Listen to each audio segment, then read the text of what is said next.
3, 2, 1.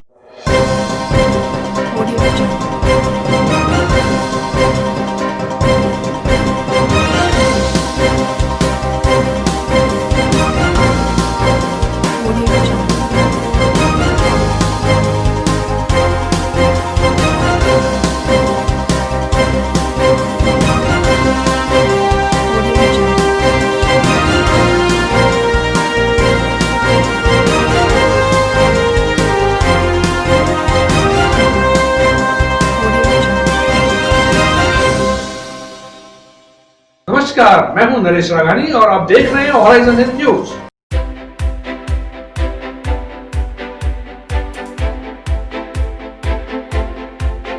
नमस्कार मित्रों, मैं हूं राकेश बेदी। मैं आपसे एक बड़ी मजेदार बात करना चाहता हूं। आपको मालूम है कई लोग दुनिया में ऐसे हैं जिनको अगर सुबह उठकर अखबार ना मिले, न्यूज़पेपर ना मिले तो उनको लगता है कि उनका दिन शुरू नहीं हुआ है। लेकिन अब ऐसा नहीं है। आजकल तो आपके मोबाइल पर टिंग एक घंटी बजती है और दुनिया भर की खबरें आपकी मुट्ठी में होती हैं। लेकिन सवाल ये है कि इतने सारे सोर्सेस हैं तो भरोसा किस पे किया जाए? क्या तो 7.5 करोड़ लोग प्लस मैं, यानी 7.5 करोड़ लोग वो और मैं, हम तब भरोसा करते हैं हॉराइजन हिंद न्यूज पे। जी हाँ, क्योंकि इनकी खबरें ट्राइड, टेस्टेड और वेरीफाइड होती है। तो आप भी इस नए ऑनलाइन रेवोल्यूशन का हिस्सा बनिए और जाइए www.horizonhind.com पे और खबरें देखिए इनकी, या फिर इनका ऐप डाउनलोड कर लीजिए। हॉराइजन हिंद, सच के साथ। चार भाई ने कहना चाहूंगा, हॉराइजन हिंद आपके लिए लेकर आता है असली खबर। ना कोई इफ, ना बट, ना अगर, ना मगर। हॉराइजन हिंद है हमेशा सच के साथ, इसलिए पड़ता है दिल पर हॉराइजन हिंद की हर खबर का असर। राकेश बेदी, नमस्कार।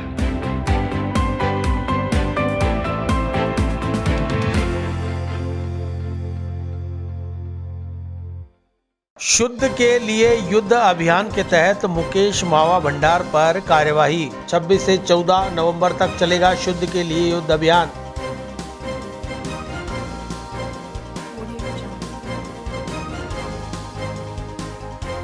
तनिष्क ज्वेलर्स अजमेर पहले से भी बेहतर सेफ्टी के गोल्ड स्टैंडर्ड्स के साथ तैयार है आपके आगमन के लिए। सुंदर आभूषण और बेहतरीन कलेक्शन के लिए आज ही अपॉइंटमेंट बुक करें। Visit Tanishq jewellers, India motor circle, Ajmer.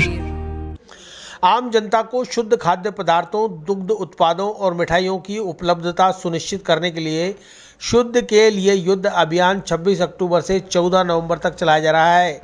इसके तहत प्रशासन और पुलिस की टीमें मिलावटखोरों के खिलाफ लगातार कार्रवाई को अंजाम दे रही हैं। अभियान के अंतर्गत दूध, मावा, पनीर सहित दुग्ध उत्पादों की जांच, आटा, बेसन, खाद्य तेल, घी की जांच, सूखे मेवे, मसालों की जांच के साथ ही बाट एवं माप की जांच भी की जा रही है।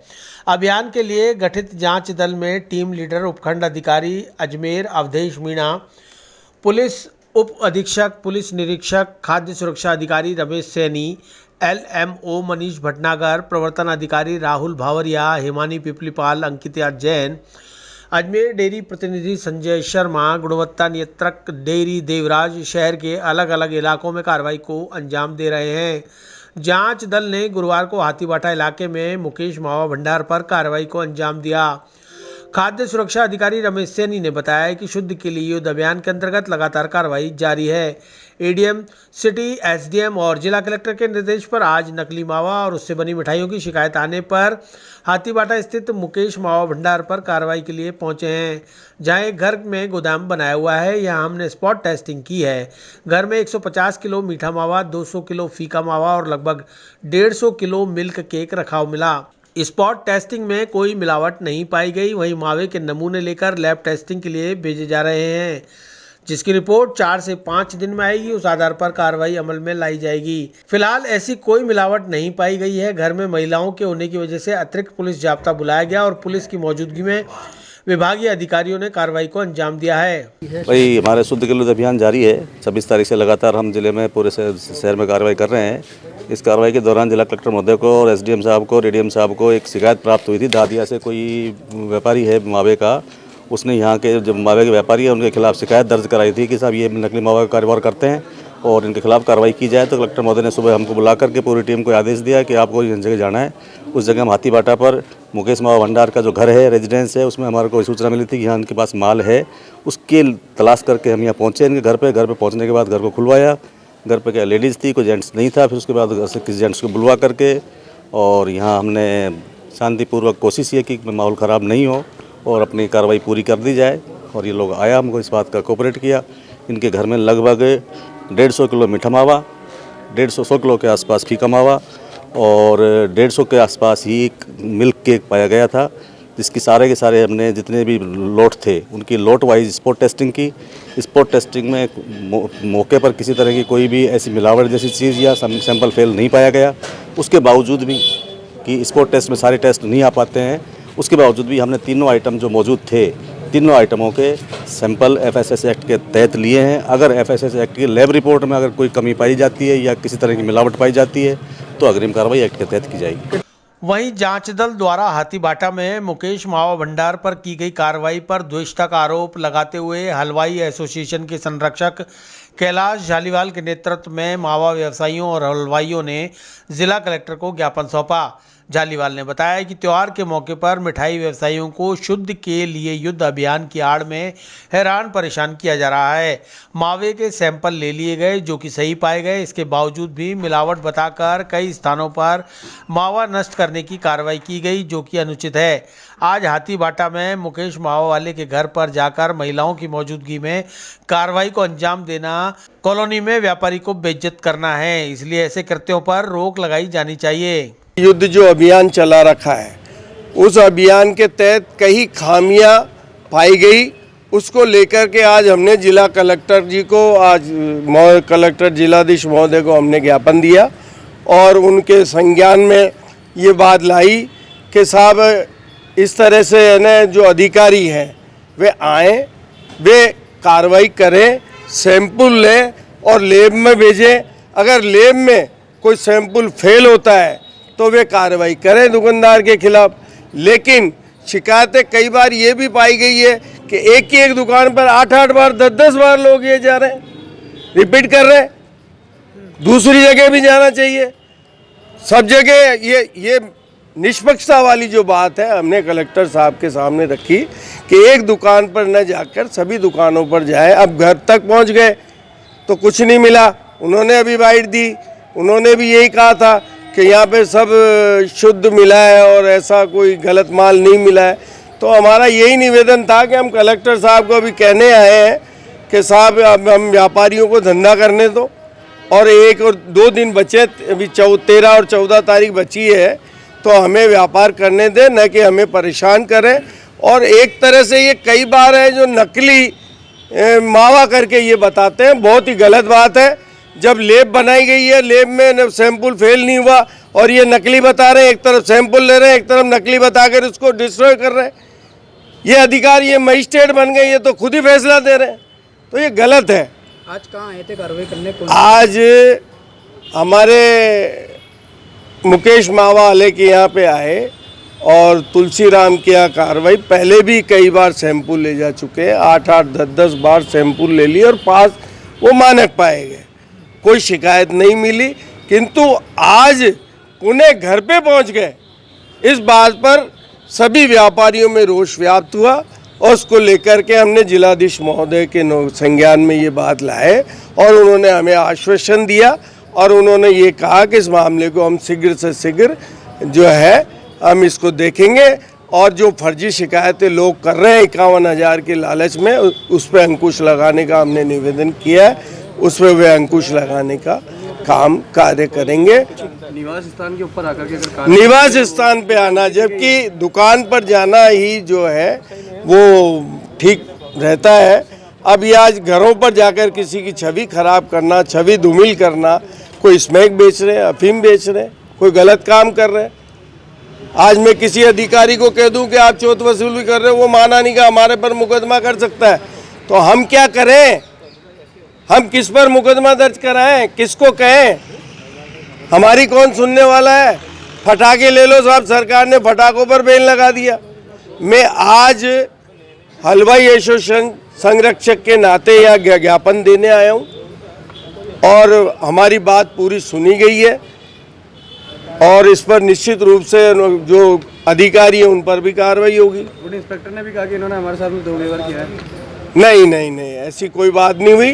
बातचीत होती है, घर पर वो गए थे, उसका विरोध महिलाओं ने किया कि आप कौन है क्या है वो समझ नहीं पाई, और उन्होंने ज़रूर उनको रोका करा, उसके बाद ऐसी कोई बात नहीं हुई है।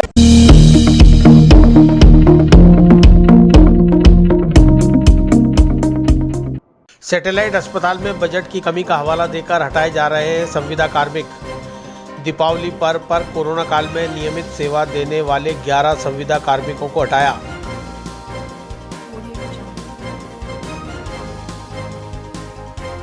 तनिष्क ज्वेलर्स अजमेर पहले से भी बेहतर सेफ्टी के गोल्ड स्टैंडर्ड्स के साथ तैयार है आपके आगमन के लिए। सुंदर आभूषण और बेहतरीन कलेक्शन के लिए आज ही अपॉइंटमेंट बुक करें। Visit Tanishq jewellers, India motor circle, Ajmer. Adarsh Nagar स्थित राजकीय सैटेलाइट अस्पताल में संविदा पर कार्यरत लगभग 50 संविदा कार्मिकों ने आज दक्षिण विधायक अनीता बघेल के धारनाड़ी स्थित निवास पर उनसे मुलाकात कर सहायता और सहयोग की अपेक्षा की। संविदा पर कार्यरत कार्मिकों ने बताया कि पिछले 5 साल से संविदा पर कार्यरत कंप्यूटर ऑपरेटर, सफाई कर्मचारी और हेल्पर आदि को बजट न होने का हवाला देकर नौकरी से हटा दिया गया है।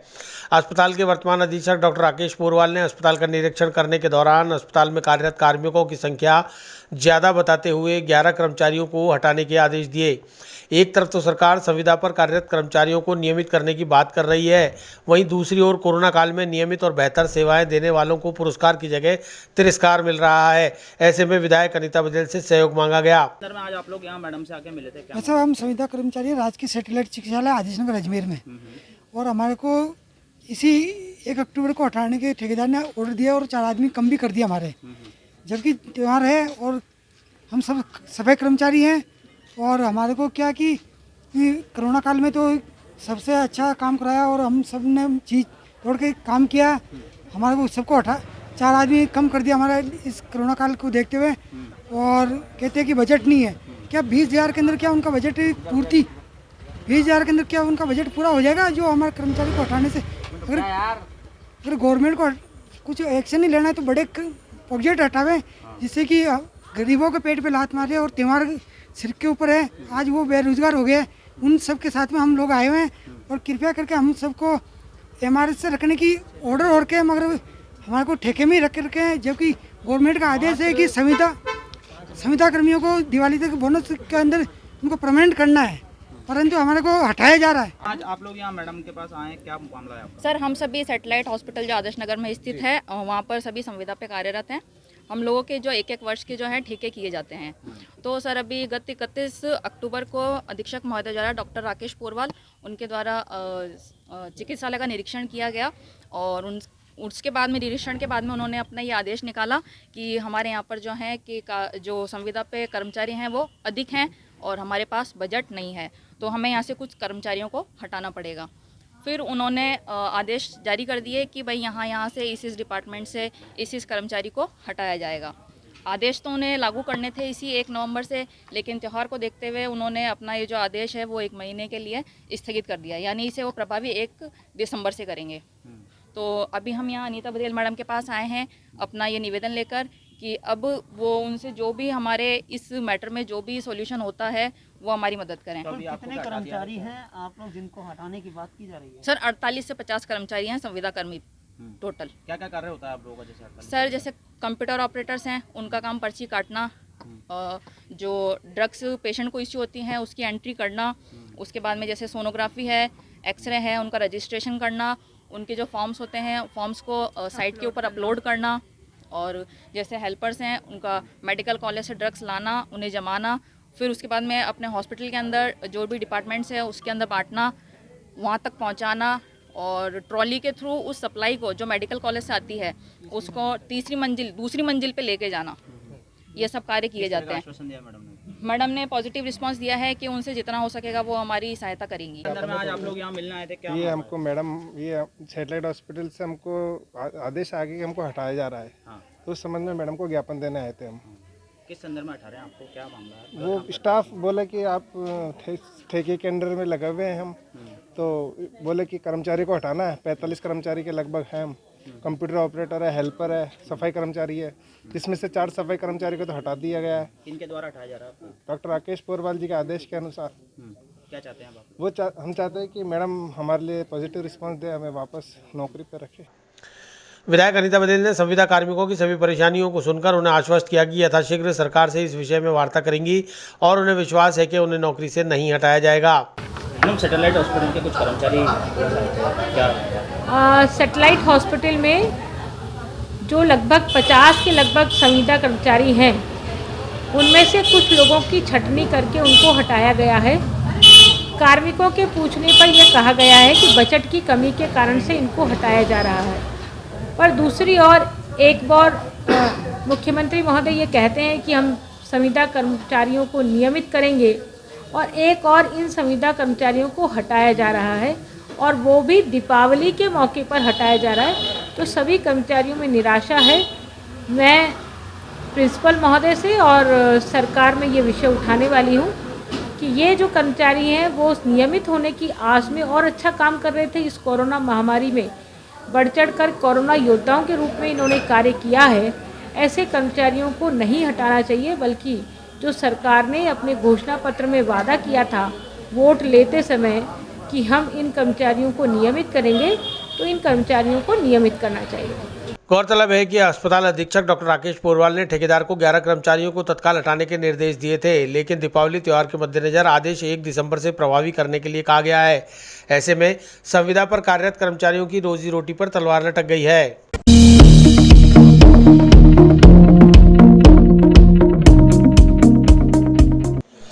चंद्रवदाई नगर स्थित पावर हाउस पर कर्मचारी की हुई रहस्यमयी मौत। ट्रांसफार्मर पर करंट से झुलसने से युवक की मौत।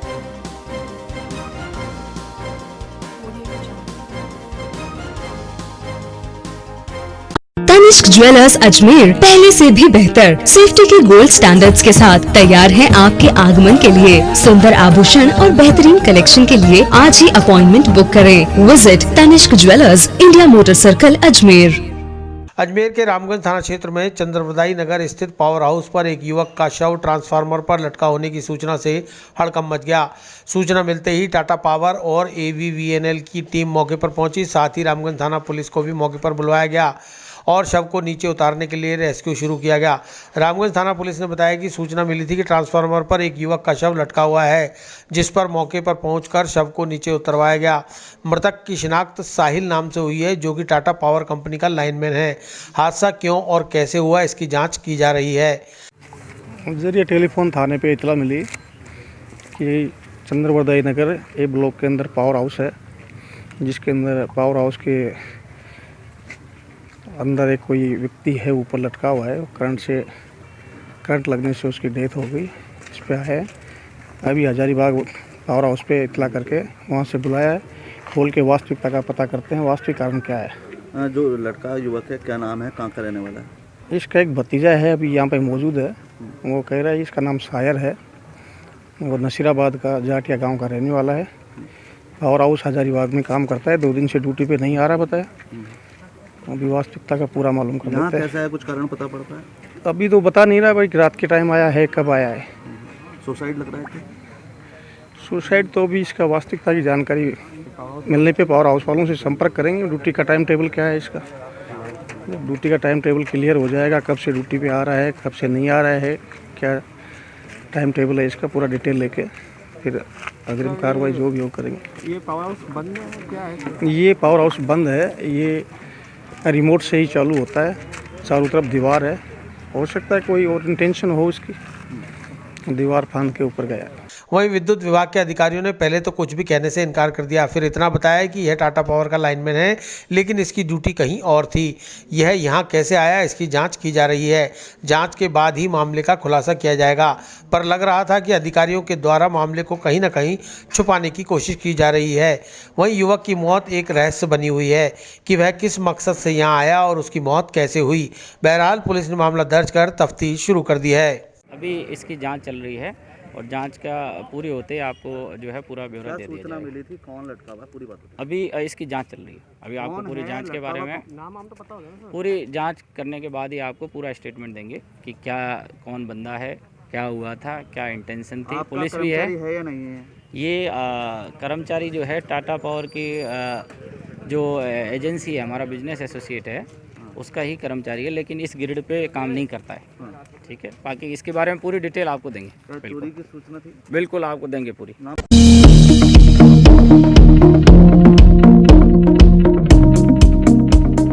दयानंद महाविद्यालय में कर्मचारी संघ और प्राचार्य हुए आमने सामने। प्राचार्य डॉक्टर लक्ष्मीकांत ने महाविद्यालय कर्मचारी संघ के पदाधिकारियों को थमाया नोटिस।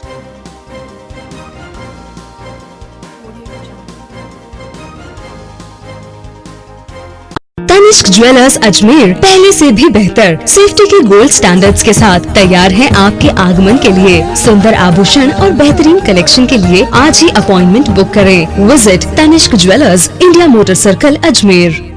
गुरुवार को दयानंद महाविद्यालय में प्राचार्य डॉक्टर लक्ष्मीकांत और दयानंद महाविद्यालय कर्मचारी संघ के डॉक्टर असगर अली, चैन सुख चौधरी और मदन लाल आर्य आदि आमने सामने हो गए और एक दूसरे पर आरोप प्रत्यारोप लगाते हुए कोर्ट कचहरी और थाने में देख लेने की बातें करने लगे। दरअसल मामला कर्मचारी संघ के पंजीकरण को रद्द करने को लेकर पैदा हुआ। प्राचार्य डॉक्टर लक्ष्मीकांत ने बताया कि उनके संज्ञान में यह मामला आया कि दयानंद महाविद्यालय कर्मचारी संघ का पंजीकरण 16 जुलाई 2019 से जयपुर स्थित लेबर कमिश्नर के सक्षम अधिकारियों द्वारा रद्द कर दिया गया, जिसके प्रमाण भी मौजूद हैं। उसके बाद से अदो हस्ताक्षरित कार्रवाई को अमल में नहीं लाना चाहिए, जो कि यूनियन के पदाधिकारी ला रहे हैं। इस पर जब उनसे पूछताछ की तो वे भड़क गए। प्राचार्य ने बताया कि यह कॉलेज का आंतरिक मामला है, जिसे मिल बैठकर सुलझा लिया जाएगा। आपने अपनी तरफ से ट्रेड यूनियन को भंग कर दिया है और कुछ बातचीत आई है, वजह क्या रही इसकी? ऐसा है कि हमारे संज्ञान में लाया गया था पिछले दिनों कि जो दयानंद कॉलेज का कर्मचारी संघ है, इसकी जो पंजीकरण है वो 16/7/2019 से सक्षम अधिकारियों द्वारा जयपुर में जो लेबर कमिश्नर है उनके द्वारा रद्द कर दिया गया है। और जब हमें सूचना मिली तो हमने ये उचित समझा कि जो यूनियन के पदाधिकारी हैं डॉक्टर असगर अली और साथ में इनके चैन सुख चौधरी है और मदन लाल आर्य जी हैं, इनसे हमने पत्र लिखकर पूछा कि इसकी स्थिति क्या है आपकी यूनियन की, क्या अभी यूनियन है कि निरस्त हो चुकी है। तो बस इसी कारण को लेकर ये भड़क गए और थोड़ा बहुत कॉलेज में इन्होंने ऊपर नीचे किया है, लेकिन ये हमारा आंतरिक मसला है, हम इसको बैठकर सुलझा लेंगे, ऐसी कोई बात नहीं। वहीं डॉक्टर असगर अली ने बताया कि प्राचार्य का रवैया कभी भी कर्मचारियों और कर्मचारी संघ के प्रति ठीक नहीं रहा। लगभग 2-3 साल से वे इस तरह की उलझुल बातें कर प्रबंधन और संघ के बीच खाई पैदा कर रहे हैं। जब यूनियन ने कॉलेज में व्याप्त अनियमितताओं का खुलासा करते हुए उन्हें प्राचार्य के समक्ष रखा तो प्राचार्य ने रातों रात यूनियन को भंग करने के आदेश दे दिए और 3 दिन में जवाब देने को कहा है, जो कि अनुचित है। हाँ सर, क्या मामला है? आज दयानंद महाविद्यालय कर्मचारी के जो हम पदाधिकारी हैं, प्राचार्य महोदय से हमारी गुफ्तगू हो रही है। कॉलेज में विगत 1.5-2 सालों से अनियमितताएं चल रही है, जो कॉलेज के लिए या हमारे मैनेजमेंट के लिए इतनी अच्छी नहीं है और समय समय पे प्राचार्य को हम उससे अवगत भी कराते रहे हैं कि ये अनियमितताएं हैं, इससे कॉलेज की बदनामी होती है। जब वो बात हम सिद्ध कर देते हैं तब तो प्रिंसिपल नतमस्तक हो जाते हैं कि नहीं भाई ऐसा नहीं है, आगे से इसकी गलती नहीं होगी, पुनरावृत्ति नहीं होगी। फिर कुछ समय बाद हम यूनियन के जो पदाधिकारी है हमारे ट्रांसफ़र कर देंगे, हमें धमकी देंगे। हमें अभी क्या हुआ? हाल फिलहाल ये हुआ कि हमारी यूनियन जो है दयानंद महाविद्यालय कर्मचारी संघ, जिसको आपने खुद ने रिकॉग्नाइज दी है, आने के बाद आपने हमारे कार्यालय का उद्घाटन किया, आपने हमारे को सारी चीज़ प्रोवाइड करी है। आज रातों रात जब इन्हें हम अवगत कराते हैं उन अनियमितताओं से, जिससे कॉलेज की छवि दिनों दिन धूमिल हो रही है, वो जब हम प्राचार्य महोदय को बुलाते हैं और कुछ जो इनके चाहते लोग हैं उन लोगों को बचाने के लिए ये कॉलेज की जो प्रतिष्ठा है, मान मर्यादा है, उसको धूमिल करने में कतई संकोच नहीं करते हैं। उसके लिए आज हमने किया तो इन्होंने यूनियन डिसॉल्व कर दी और आप कहते हैं कि 3 दिन के अंदर वो दो, इसका जवाब दो। जब हम प्राचार्य महोदय से कहते हैं कि हम को मीटिंग की परमिशन दे दी जाए ताकि हम सारे कर्मचारियों को अवगत करा दें कि आपने यूनियन भंग कर दिए, तो ये कहते हैं नॉट अलाउ, मैं कर्मचारियों को परमिशन नहीं दूंगा और कर्मचारियों को खुलेआम धमकाते हैं कि अगर आप मीटिंग में चले गए तो मैं आपको सबको सस्पेंड कर दूंगा, यहाँ से नौकरी लगा दूंगा। हमें धमकी देते हैं मुकदमा दर्ज कर देंगे। ठीक है, हमें मुकदमा दर्ज करना है कर दें, अगर हमने गलती की है तो हम सजा लेने के लिए तैयार हैं। और जिस तरीके से हमारे कर्मचारियों को प्रताड़ित कर रहे हैं विगत 3 वर्षों से, अपने चाहतों को तो मलाई खिला रहे हैं और बाकी की आप कर्मचारियों से वोटिंग करा लो, कर्मचारियों से अलग अलग इन्वेस्टिगेशन करा लें, कर्मचारी बता देगा कितना दुखी है। एक कर्मचारी जिसकी 8 घंटे की नौकरी होती है उसको 12 घंटे की नौकरी लगाई जाती है, उसका वर्क ऑफ नेचर है लैब का, उसको रात का चौकीदार बना दिया जाता है ताकि नौकरी छोड़ के, उसके बावजूद भी कर्मचारी करता है। कर्मचारी 5 मिनट लेट जाता है, उसको 1.5 महीने के लिए घर बैठा दिया जाता है। और जो कॉलेज में चोरी कर रहे हैं, कॉलेज का स्टोर रूम जिसके अंदर कॉपियाँ रहती है, जब 6 बजे बाद स्टोर रूम पूरी तरीके से बंद हो गया, वो किसकी इजाज़त से खुल गया शाम को 7 सवा 7 बजे, कैसे उसमें से कॉपी चेंज हो जाती है। ये कहना है कि आपका कि डीएवी कॉलेज में काफ़ी अनियमितता है, लापरवाही है और काफ़ी वो हो रहा है, तो इसका जवाब आप जब उठा रहे हो मुद्दे को, उसको धमकाया जाए। बिल्कुल बिल्कुल, अगर जो देखिए संस्था हमारी सबकी है, जितनी प्रिंसिपल डीएवी कॉलेज की है, जितनी हम कर्मचारियों की है, जितनी डीएवी सीएमसी की है। अगर कोई एक बंदा सोच ले कि मैं राजा हूँ या मैं सब कुछ हूँ, ये मेरे गुलाम है, हमारे कर्मचारियों को जिस तरीके से प्रताड़ित करते हैं, जिस तरीके से उनको बाहर बैठा देते हैं, परमानेंट को, जूनियर को ऊपर करते हैं, सीनियर को नीचे, हर समय बेइज्जत करने की कोशिश करते हैं, अपनी मनमर्जी करते हैं। कोई किसी तरीके का इनके पास कोई ऐसा समाधान नहीं है। नियम 1 मिनट, आपकी जो यूनियन है उसको भंग कर देने का इन्होंने लेटर दिया आपको? जी हाँ, लेटर दिया, तो अब आप क्या कदम उठा रहे हैं? अभी इन्होंने हमें जो लेटर दिया है उसके लिए हम चाहते हैं हमारे कर्मचारियों से सलाह मशवरा कर लें। अगर वो चाहते हैं कि इन्होंने सही कदम उठाया है, उसे भंग कर दी जाए तो हम भंग कर देंगे। अगर सब कहते हैं कि नहीं, इसको भंग नहीं की जाए, ये तानाशाही रवैया है, तो इसके खिलाफ लड़ेंगे। और अगर हमें कोर्ट में जाना पड़ा तो कोर्ट में भी जाएंगे। प्रिंसिपल हमें थाने में बंद करने की या कोर्ट कचहरी की धमकी देते हैं, उसके लिए हम हर तैयार हैं। राज्यपाल, अगर हमें ज़रूरत पड़ी तो राज्यपाल के साथ पास जाएंगे, डीएवी सीएमसी के पास जाएंगे, सीएम के पास जाएंगे, सबसे पहले प्राचार्य के पास जाएंगे, और जितनी लड़ाई आगे खींचेंगे उतने हम आगे जाएंगे।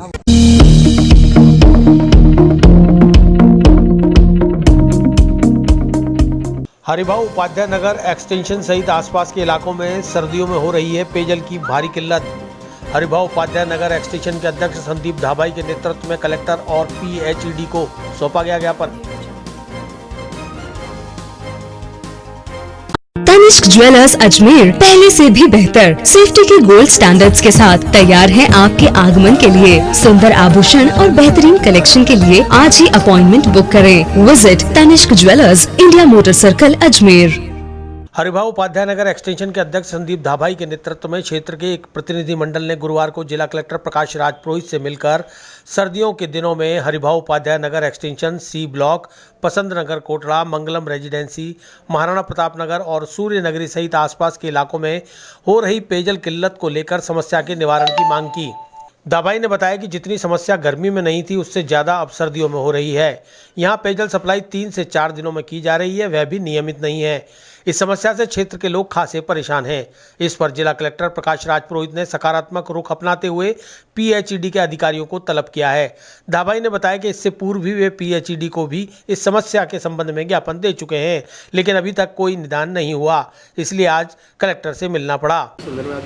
आज हम अपने क्षेत्र की पानी की समस्या को लेकर कलेक्टर साहब को ज्ञापन देने आए हैं।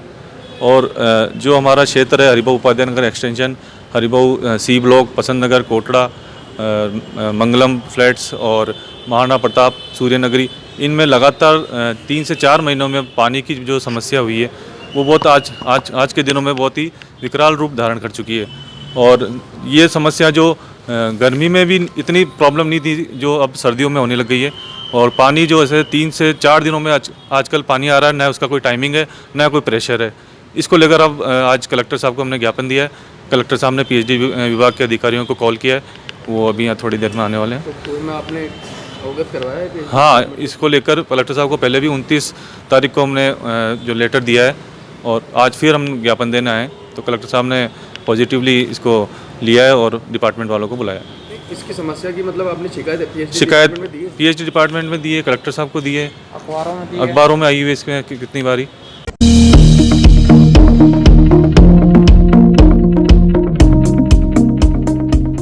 दीपावली त्योहार के मद्देनजर अजमेर रेलवे स्टेशन पर हाई अलर्ट जारी। जीआरपी एसपी के निर्देश पर प्लेटफॉर्म और ट्रेनों में की जा रही है डॉग स्क्वाड और मेटल डिटेक्टर से सघन जांच।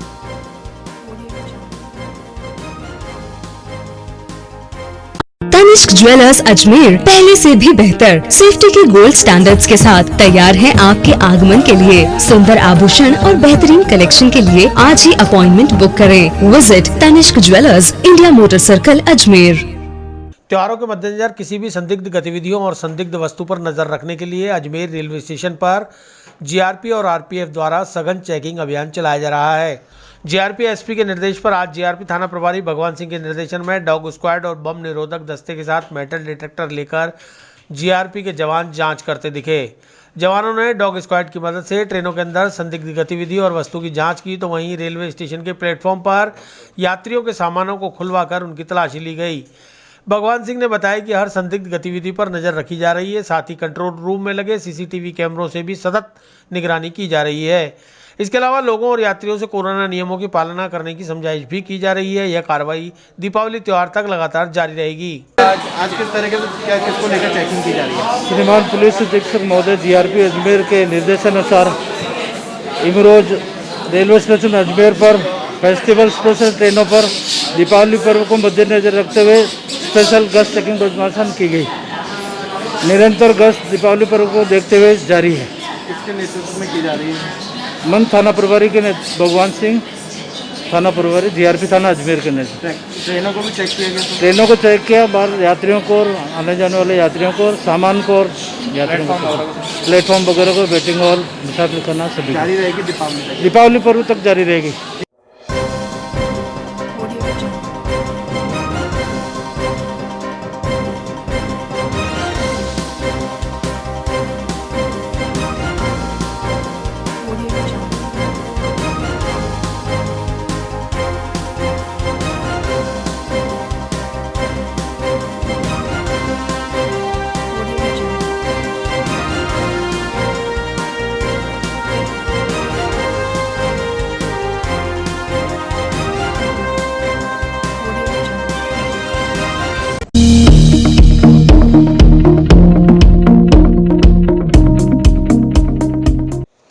भारतीय स्टेट बैंक मुख्य शाखा अजमेर द्वारा की जा रही है सामाजिक सेवा बैंकिंग। सामाजिक सेवा बैंकिंग के तहत जेएलएन हॉस्पिटल को 200 पल्स ऑक्सीमीटर किए भेंट।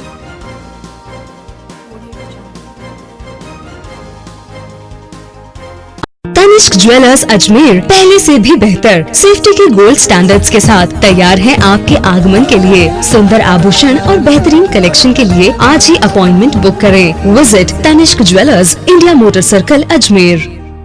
वर्तमान में चल रहे कोविड-19 संक्रमण से बचाव व उपचार के लिए भारतीय स्टेट बैंक मुख्य शाखा अजमेर द्वारा सामाजिक सेवा बैंकिंग के तहत आज जवाहरलाल नेहरू चिकित्सालय को 200 पल्स ऑक्सीमीटर भेंट किए गए। शाखा के सहायक महाप्रबंधक नरेंद्र गुप्ता ने जेएलएन मेडिकल कॉलेज के प्राचार्य डॉक्टर वी सिंह और अस्पताल अधीक्षक डॉक्टर अनिल जैन को 200 पल्स ऑक्सीमीटर सुपुर्द किए। इस मौके पर भारतीय स्टेट बैंक मुख्य शाखा के मुख्य प्रबंधक SR जैन, जेएलएन अस्पताल के डॉक्टर अरविंद खरे भी मौजूद रहे। डॉक्टर सिंह ने बताया कि अस्पताल प्रशासन को ऑक्सीमीटर की सख्त आवश्यकता थी। भारतीय स्टेट बैंक ने इस जीवनदायी उपकरण को समय पर उपलब्ध करवाकर मरीजों की आवश्यकता को पूरा किया है। उन्होंने इस सेवा कार्य को प्रेरणास्पद बताते हुए बैंक को धन्यवाद भी दिया। हमारी मुख्य शाखा अजमेर SBI की तरफ से सामाजिक सेवा बैंकिंग के तहत हमने जवाहरलाल नेहरू हॉस्पिटल में 200 पल्स ऑक्सीमीटर का उनको उपलब्ध कराए गए हैं, जिससे कि कोविड के संक्रमण और उससे बचाव के लिए हॉस्पिटल को और लोगों को सहयोग प्रदान हो। और इस कार्य के लिए हमने पूर्व में भी हम इस तरह के जन सहभागिता के कार्यक्रम करते रहे हैं। इस शुभ अवसर पर कौन कौन आपके साथ मौजूद था? हमारे साथ हॉस्पिटल में वहाँ के principal mister V Singh, mister Anil Jain और डॉक्टर खर्रे उपलब्ध थे, और शाखा की ओर से स्टाफ सदस्य हम श्री SR जैन साहब मुख्य प्रबंधक उपलब्ध थे वहाँ पे।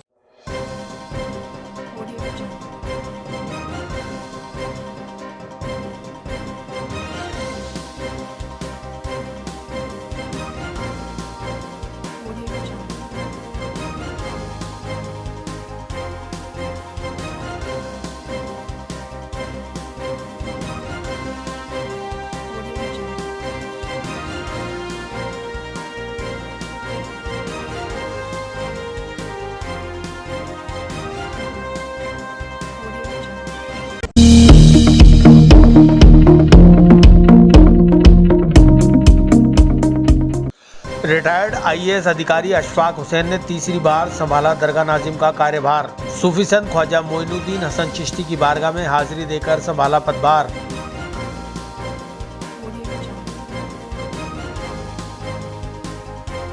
तनिष्क ज्वेलर्स अजमेर पहले से भी बेहतर सेफ्टी के गोल्ड स्टैंडर्ड्स के साथ तैयार है आपके आगमन के लिए। सुंदर आभूषण और बेहतरीन कलेक्शन के लिए आज ही अपॉइंटमेंट बुक करें। Visit Tanishq jewellers, India motor circle, Ajmer. विश्व प्रसिद्ध सूफी संत ख्वाजा मोइनुद्दीन हसन चिश्ती की दरगाह में नाजिम पद पर प्रशासनिक सेवा से निवृत्त हुए आईएएस अशफाक हुसैन तीसरी बार नाजिम का दायित्व संभाल रहे हैं। जुमेरात को नाजिम अशफाक हुसैन ने ख्वाजा गरीब नवाज के आस्थाने में हाजिरी देकर पदभार ग्रहण किया। इस मौके पर खुद्दाम हजरात की ओर से उनकी दस्तारबंदी की गई।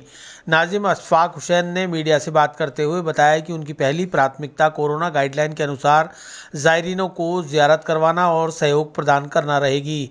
इसके अलावा वे एजुकेशन सेक्रेटरी के पद से रिटायर हुए हैं, लिहाजा उनकी प्राथमिकता एजुकेशन ही रहेगी।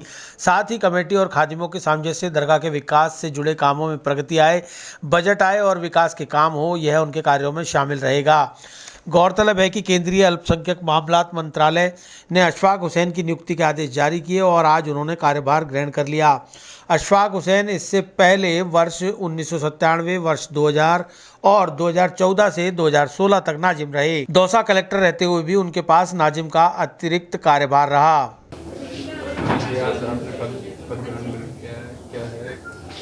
क्या प्राथमिकताएं रहेंगी आपकी?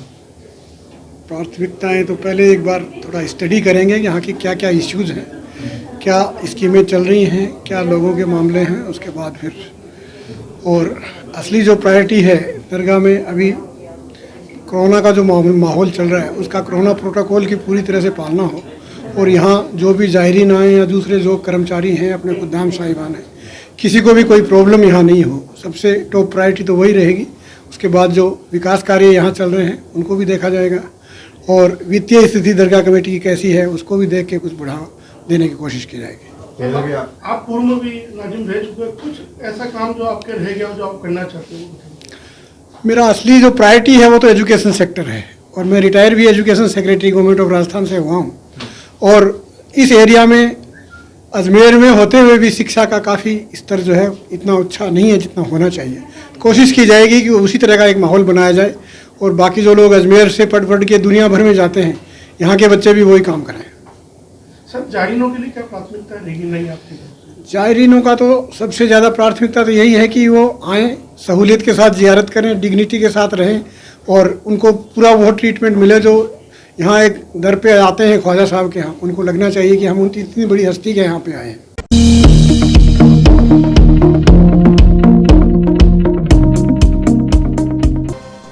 उत्तर विधायक वासुदेव देवनानी ने कार्ड भेजकर दी दीपावली की शुभकामनाएं। दीपोत्सव अभिनंदन कार्ड में शुभकामनाओं के साथ केंद्र की योजनाओं को किया समाहित। तनिष्क ज्वेलर्स अजमेर पहले से भी बेहतर सेफ्टी के गोल्ड स्टैंडर्ड्स के साथ तैयार है आपके आगमन के लिए। सुंदर आभूषण और बेहतरीन कलेक्शन के लिए आज ही अपॉइंटमेंट बुक करें। Visit Tanishq jewellers, India motor circle, Ajmer.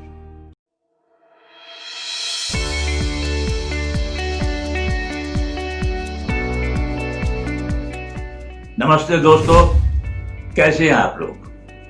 मैं हूं प्रेम चोपड़ा। आज आपसे मैं कुछ शेयर करना चाहता हूं। आजकल पूरे दुनिया की खबरों की जानकारी अब चुटकियों में मोबाइल पर ही मिल जाती है, लेकिन सारे न्यूज सोर्सेज पर भरोसा कैसे करें? मैं बताता हूं। 7.5 करोड़ लोग और मैं, हम सब अपना भरोसा horizonhind.com रखते हैं for our daily trusted and verified news. अब अखबारों के लिए कौन वेट करता है? इसलिए हिस्सा बनिए इस ऑनलाइन न्यूज रेवोल्यूशन का। तुरंत लॉगिन करें www.horizonhind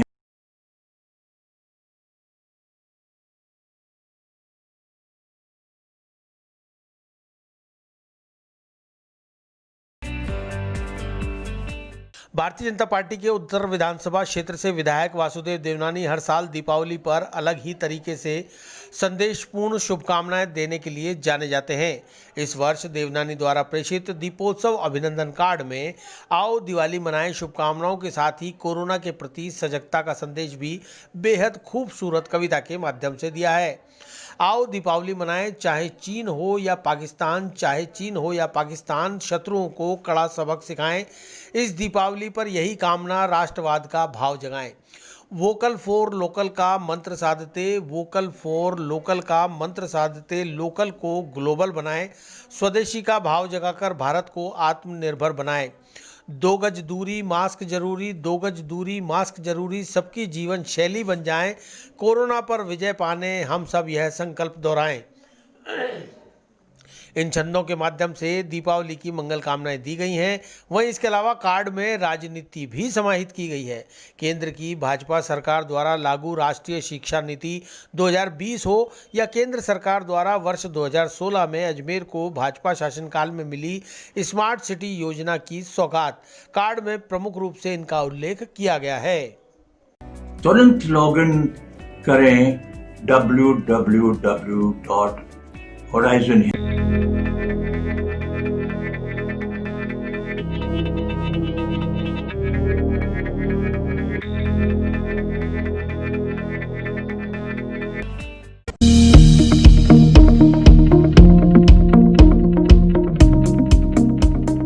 धनतेरस से 5 दिवसीय दीपोत्सव का होगा शुभारंभ, बाजार लगे सजने। कोरोना महामारी के बीच रोशनी के पर्व दीपावली की तैयारी में जुटे व्यापारी।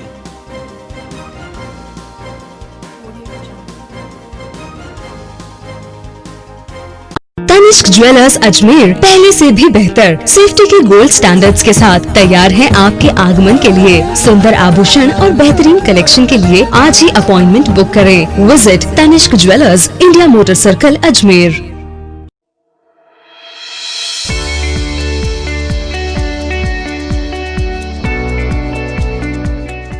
नमस्ते दोस्तों, कैसे हैं आप लोग?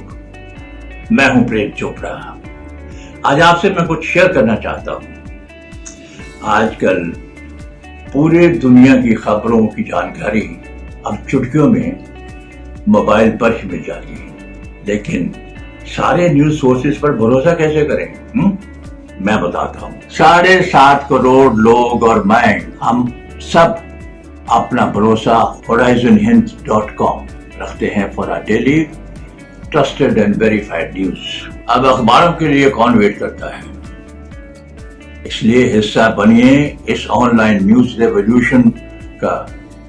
तुरंत लॉगिन करें www.horizonhint.com सच के साथ।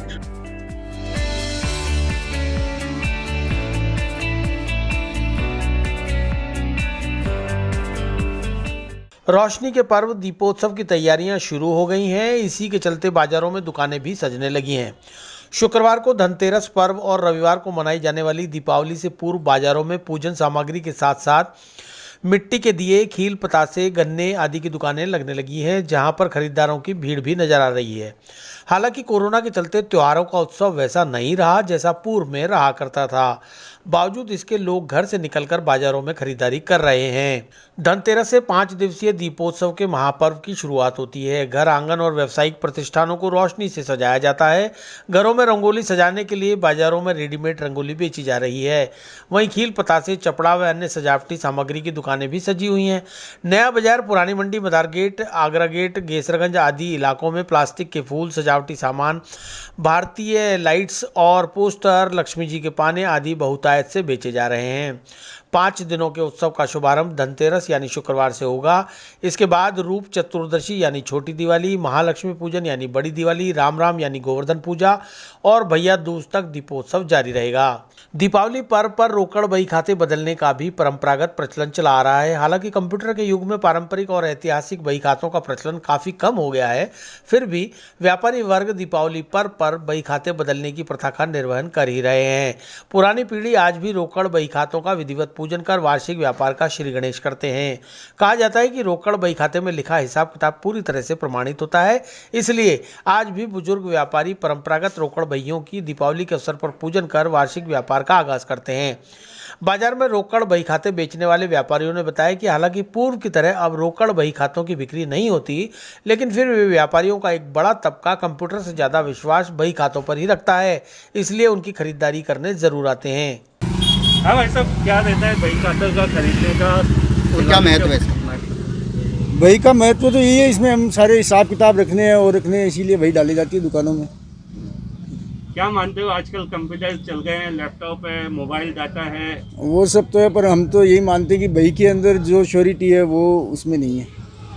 अच्छा, कितना महत्वपूर्ण रहता है कि ये दिवाली पर इनकी पूजा करके?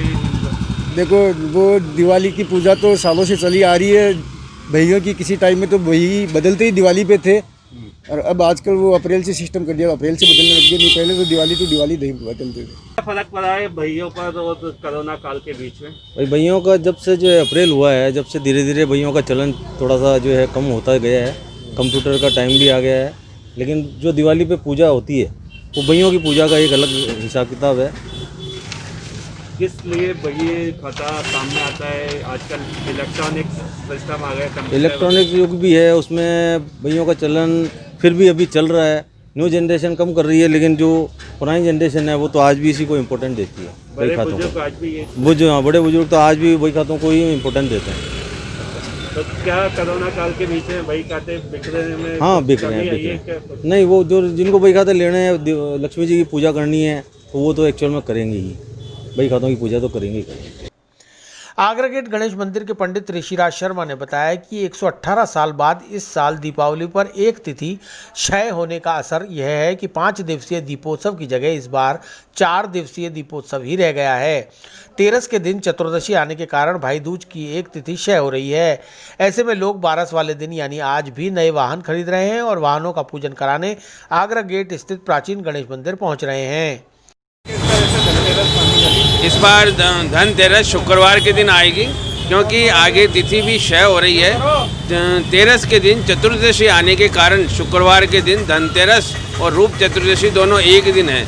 लेकिन इस बार जो लोग 3 दिन का पर्व बनाते हैं, अर्थात धनतेरस, छोटी दिवाली और बड़ी दिवाली, वे आज के दिन अर्थात 12 के दिन भी वाहन भी खरीद रहे हैं, बर्तन भी खरीद रहे हैं और दीपक भी प्रज्वलित कर रहे हैं। लेकिन जो दीपावली का जो महोत्सव है वो कुल प्रकार से 4 दिन का ही है। शुक्रवार को धनतेरस है, शनिवार को बड़ी दिवाली है और भाई दूज अगले दिन, उसके एक दिन पहले आपके जो अन्नकूट का महोत्सव होता है वो रखा गया है। क्या मानते हो कि इस बार एक छोटी दिवाली कम हो गई है? कितने वर्षों बाद ये हुआ? ये वैसे देखा जाए तो 118 साल के बाद ये महासंयोग बना है और ये तिथि घटत बढ़त के कारण ही हो रहा है, क्योंकि आगे भाई दूज क्षय हो रही है, इसलिए ये ऐसा हो रहा है, वरना हर साल बराबर ही चलती है।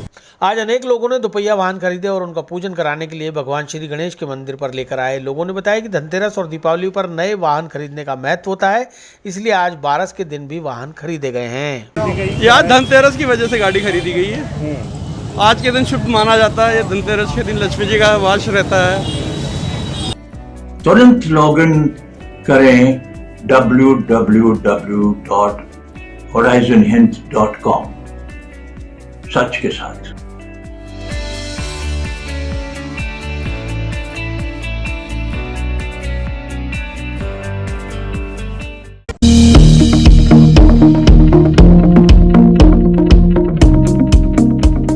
विस्तार से पढ़ने के लिए लॉगिन करें horizonhind.com सच के साथ।